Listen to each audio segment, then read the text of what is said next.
Hello, welcome back once again to the channel. Today we're talking about the Electric States. This is the new big budget Netflix movie directed by the Russo brothers. We know them from the Avengers movies, Community, Arrested Development. Quite the repertoire the brothers have. Since doing Avengers Endgame though, subjectively, they haven't done anything good. I've not seen Sherry, I heard it was bad. I've not watched The Gray Man, I've heard it was bad. Citadel, supposed to be dog shit. So I'm not going to watch that either. This one piqued my interest. I'm like, this looks interesting. It's based on a book by Simon Stalenhag, I believe, a Swedish gentleman. It's a picture book, but it's also a novel at the same time. It's not a graphic novel. It's a full story book that has lots of pictures in it as well. Interesting. You don't see that really come around too often. Anyway, this movie's been getting a lot of flack. Apparently, this movie cost $320 million to make. That is a lot of money. Nora, which won Best Picture, cost $6 million to make. There's your comparison for yourself of quality over quantity. This movie, I've heard, is quite bad, so I'm like, I need to watch it for myself. I need to see what the fuss is all about. So not gonna lie, I enjoyed it. I thought it was fun. This movie looks like a $320 movie. This movie ticks all the boxes. This is a very paint-by-numbers movie. It looks incredible. So, who's in this movie? This movie is a stacked cast. I feel like a lot of the budget mainly went to visual effects and the cast.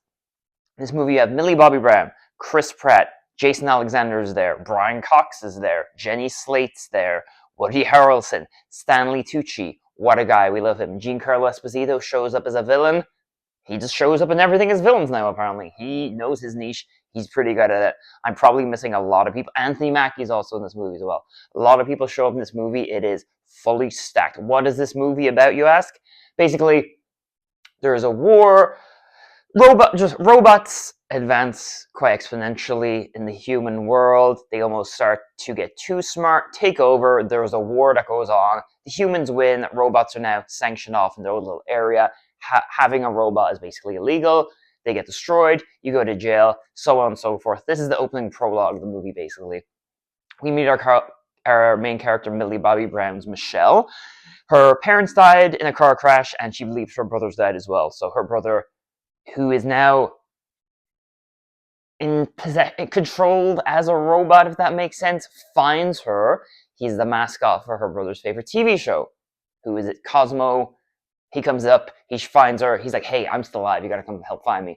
So they go on a big road adventure together.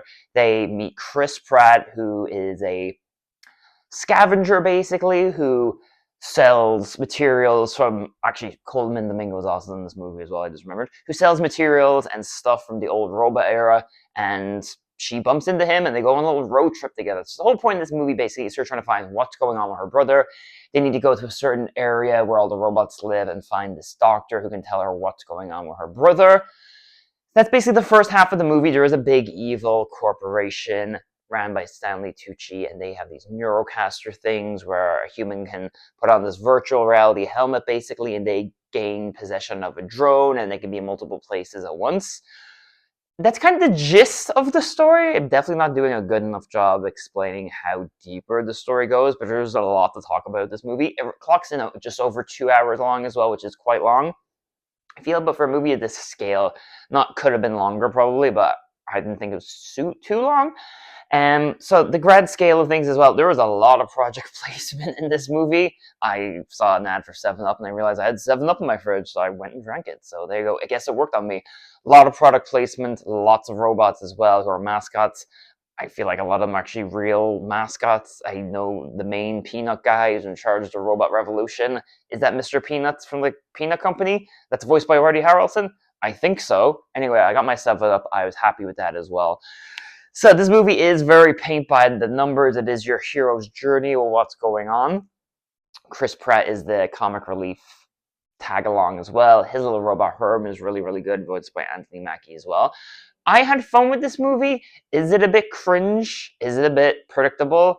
I say cringe, but like they had "Don't Stop Believin'" and an acoustic rendition of "Wonderwall" in this movie, which I think are the two cringiest songs you can have in a movie, and the two most overused songs in movies as well. Like, who's using "Don't Stop Believing" in the movie in 2025?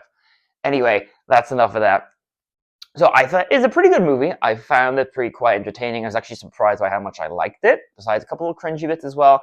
I think the dynamic with the robots as well, them being outcast in society, I did start to feel for a lot of the characters as well.